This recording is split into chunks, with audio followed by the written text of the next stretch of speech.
अस्सलाम वालेकुम दोस्तों, क्या है नेपोटिज्म और क्यों करण जौहर का नाम हमेशा नेपोटिज्म के साथ साथ चलता है। और कहा जाता है कि इन्होंने अपने हर यार दोस्त और अपने साथ काम करने वाले एक्टर्स के बच्चों को, उनके रिश्तेदारों को भर भर की फिल्मों में डाला और इनका कैरियर बना लिया। इतना ही नहीं, करण जौहर की हर नई फिल्म में एक स्टार किड जरूर होता है और इंडस्ट्री में अक्सर ये बात होती है कि अगर किसी फिल्म स्टार के घर कोई बच्चा पैदा होता है तो उसका स्टार बनना तय है और इसका जिम्मा करण जौहर के पास है। और मैं आपको बताता चलूं कि करण जौहर इस चीज़ को क्लेम भी कर चुके हैं, एक्सेप्ट कर चुके हैं कि अगर वो अपने किसी जानने वाले की बेटे या बेटी या किसी रिश्तेदार को या किसी जानने वाले को फिल्मों में लॉन्च करते हैं तो इसमें क्या बुराई है। तो क्या है इस मामले की हकीकत और क्यों करण जौहर को नेपो किंग यानी कि नेपोटिज्म का किंग कहा जाता है इंडस्ट्री में, और असल में नेपोटिज्म क्या है और क्या नेपोटिज्म की ही वजह से जो नया टैलेंट है, जो अच्छे एक्टर्स हैं वो हमें इंडस्ट्री में देखने को नहीं मिलते। ये सब कुछ जानते हैं आज की इस वीडियो। और इसके अलावा बताएंगे आपको उन एक्टर्स के बारे में जिन्हें करण जौहर ने लॉन्च किया और उनका करियर बनाया। और कमेंट्स में मुझे जरूर बताइएगा कि आपको इनमें से किन एक्टर्स की एक्टिंग अच्छी लगती है और किन एक्टर्स के बारे में आपका ये ख्याल है कि ये सिर्फ नेपो किंग करण जौहर की वजह से ही इंडस्ट्री में है, वरना इनका इंडस्ट्री में कोई काम नहीं है। तो चलिए इस मसाले से बड़ी वीडियो को शुरू करते हैं। शुरू करने से पहले थोड़ा सा इसको सब्सक्राइब का तड़का लगाएं और बेल आइकन को हल्का सा प्रेस करें। वीडियो सबसे पहले आप ही को मिलेगी। सबसे पहले बात करते हैं नेपोटिज्म के बारे में। नेपोटिज्म सिंपल आप इस तरह कह सकते हैं कि आप अपने ओहदे की वजह से, अपनी पावर की वजह से अपने किसी जानने वाले को सामने लेके आते हैं। उस बंदे के मुकाबले में जो बंदा जिसके पास मैरिड है, जो वाकई स्किल्स जिसके पास है, उसको आप छोड़ के दूसरे अपने किसी रिश्तेदार को ऊपर लेके आते हैं। इस चीज़ को हम कहते हैं नेपोटिज्म। नेपोटिज्म में जब आप अपने किसी जानने वाले को ऊपर लेके आएंगे जिसके पास उतनी स्किल्स नहीं है, जिसका उतना लेवल नहीं है, जो एक ऐसा बंदा जिसके पास डिग्रीज भी है, जिसके पास एक्टिंग के बारे में मीन्स कि किसी भी इंडस्ट्री में उसके पास स्किल्स हैं, वो कैपेबल है उस जॉब को करने के लिए, जो कि दूसरा बंदा जो आप उसको अपनी पावर की वजह से, अपने ओहदे की वजह से उसको ऊपर लेके आते हैं। तो इससे होता क्या है कि इंडस्ट्री में टैलेंट नहीं आता, वही छानपुर आ जाता है इंडस्ट्री में और उसी छानपुर की वजह से इंडस्ट्री उस लेवल से ग्रो नहीं करती जैसे वो अगर टैलेंट की बेस पे उस इंडस्ट्री में सिलेक्शन हो तो इंडस्ट्री ग्रो करे।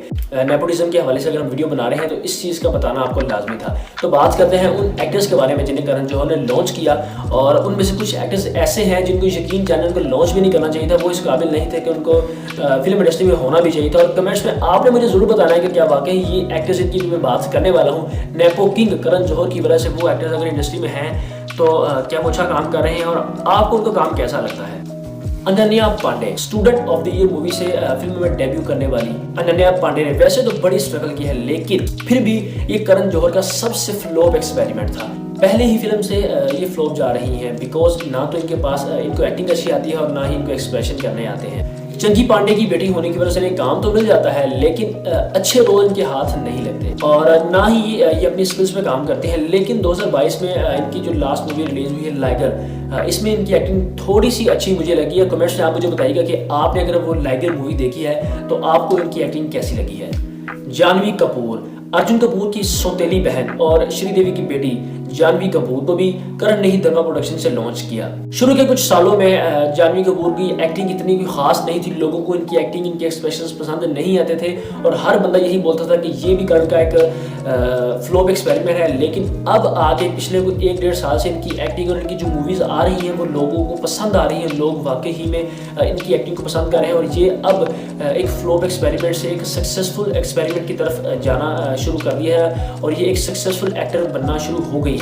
मेरे ख्याल से बन भी चुकी हैं। आपने मुझे बताना है कि ये आपको कैसी लगती है। लेकिन फिर भी जानवी कपूर की बात हो, वो सक्सेसफुल हैं या अनसक्सेसफुल हैं, लेकिन इनके जो भाई हैं अर्जुन कपूर वो एक फ्लॉप हीरो हैं और मैं पर्सनली ये समझता हूँ कि अगर ये हीरो की बजाय विलन के रोल करें या इस तरह का कोई काम करें तो मेरे ख्याल से ये ज़्यादा लोगों को पसंद आएंगे। आप इनको किस शक्ल में देखना चाहते हैं, हीरो की शक्ल में या विलन की शक्ल में, कमेंट्स में मुझे जरूर बताइएगा। शनाया कपूर अनिल कपूर की भतीजी और संजय कपूर की बेटी अनाया को भी लॉन्च करने का जिम्मा करण जौहर के पास है और इनकी फिल्म का भी सिर्फ एक नया लुक ही आया है, जिसके बाद बड़े सारे ब्रांड्स ने इनको अप्रोच किया, इनको कमर्शियल में मौका दिया और इसके अलावा इनको काफ़ी फैशन शोज में भी देखा जा चुका है। करण की फिल्म बेधड़क से ये फिल्म इंडस्ट्री में डेब्यू कर रही हैं। लाइक आर्ट बॉलीवुड का ट्रेंड शुरू होने के बाद भी करण जौहर बाज नहीं आते। करण जौहर ये खुद बोल चुके हैं कि मैं अपने मामा की लड़की को फिल्म इंडस्ट्री में लाऊं या अपने चाचा के लड़के को, इसकी पूरी जिम्मेदारी करण जौहर के पास है। उन्होंने किसी आउटसाइडर का ठेका नहीं उठा रखा, वो किसी ऐसे टैलेंट का इंतजार नहीं करेंगे जो बाहर से आए। वो इन्हीं स्टार किड्स को लॉन्च करके और इनकी फिल्मों से पैसा कमा रहे हैं। सारा अली खान सैफ अली खान की पहली बीवी की बेटी सारा अली खान आज बॉलीवुड का जाना माना नाम है, लेकिन ये बॉलीवुड में सिर्फ इसलिए है क्योंकि इनके ये सैफ अली खान की बेटी हैं और करण जौहर इनके पीछे है। करण जौहर और रोहित शेट्टी ने इनको फिल्मों में मौका दिया और बड़े बड़े एक्टर्स के साथ उनको काम करवाया। वैसे सारा अगर फिल्मों में ना भी होती तो ये अच्छा खासा अपनी ज़िंदगी को गुजार सकती थी, क्योंकि ये एक नवाब की बेटी है। वरुण धवन इंडस्ट्री के सबसे मशहूर फिल्म मेकर डेविड धवन के बेटे हैं। वरुण को ये हमेशा से पता था कि वो किसी ना किसी तरीके से फिल्मों में तो आ ही जाएंगे। करण नहीं तो खुद उनके जो डैड है डेविड धवन, वो इनको फिल्मों में लॉन्च कर देंगे। लेकिन फिल्म इंडस्ट्री में आने से पहले वरुण ने अपनी जो लुक्स और अपनी बॉडी है इस पर काफी काम किया और 6 पैक एब्स के साथ इन्होंने स्टूडेंट ऑफ द ईयर के साथ फिल्म इंडस्ट्री में एंट्री मारी। लेकिन ऑनेस्टली मुझे ये फील होता है कि ये हर अपनी मूवी में जो कॉमेडी करते हैं उसकी किसी ना किसी तरीके से झलक गोविंदा से मिलती है। गोविंदा को ये मैं ही समझता हूँ कि ये गोविंदा को कॉपी करते हैं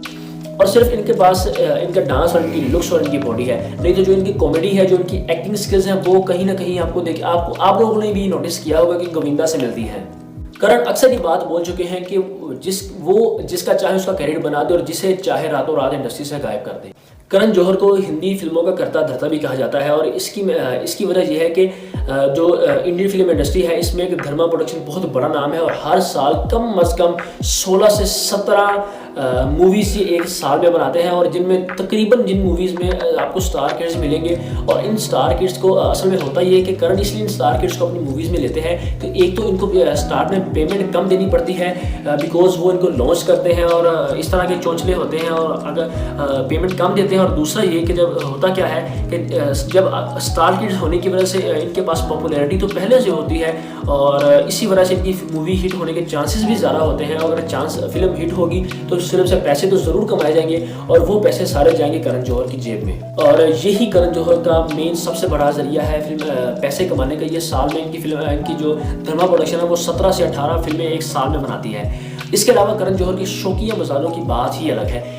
ये महंगे से महंगा कपड़ा पहनते हैं, महंगे से महंगी पार्टीज में जाते हैं और इनको अक्सर स्टार किड्स की पार्टीज में लाखों रुपए की मालियत के कपड़ों में देखा जा चुका है। और इन्होंने खुद बताया है कि ये अगर किसी कपड़े को हाथ लगा लें तो दोबारा इसको नहीं पहनते। सारा अली खान ने एक इंटरव्यू में बताया था कि करण की जो गूगल्स होती हैं वो इतनी महंगी होती हैं कि उनकी कीमत में एक अच्छी खासी कार आ सकती है और अगर वो 2 से 4 चश्मे जो इनके हैं करण के अगर उनको सेल किया जाए तो एक अच्छी ऑडी कार आ सकती है इन चश्मों को सेल करके। तो इससे आप अंदाज़ा लगा सकते हैं कि करण जौहर कितना पैसा कमाते हैं। इसके अलावा करण जौहर के कपड़ों का ब्रांड भी है जिसमें वो लग्जूरियस और महंगे कपड़े सेल करते हैं और यहाँ से भी इनको कुछ ना कुछ पैसे आते हैं। अच्छा, कपड़ों के ब्रांड से याद आया, करण जौहर का मनीष मल्होत्रा के साथ भी अच्छा ताल्लुक है, जिसकी वजह से इन्होंने मनीष मल्होत्रा के भतीजे पुनीत मल्होत्रा को अपने साथ काम में लगाया। इन्होंने पुनीत मल्होत्रा को धर्मा प्रोडक्शन में फिल्म डायरेक्टर की जिम्मेदारी सौंपी, जिन्होंने हेट स्टोरी के साथ पुनीत मल्होत्रा ने हेट स्टोरी के साथ फिल्म इंडस्ट्री में कदम रखा और इसको डायरेक्ट किया करण के साथ मिलकर। उसके बाद इन्होंने स्टूडेंट ऑफ द ईयर 2 अकेले डायरेक्ट की और ये सब पॉसिबल हुआ नेपो किंग करण जौहर की वजह से।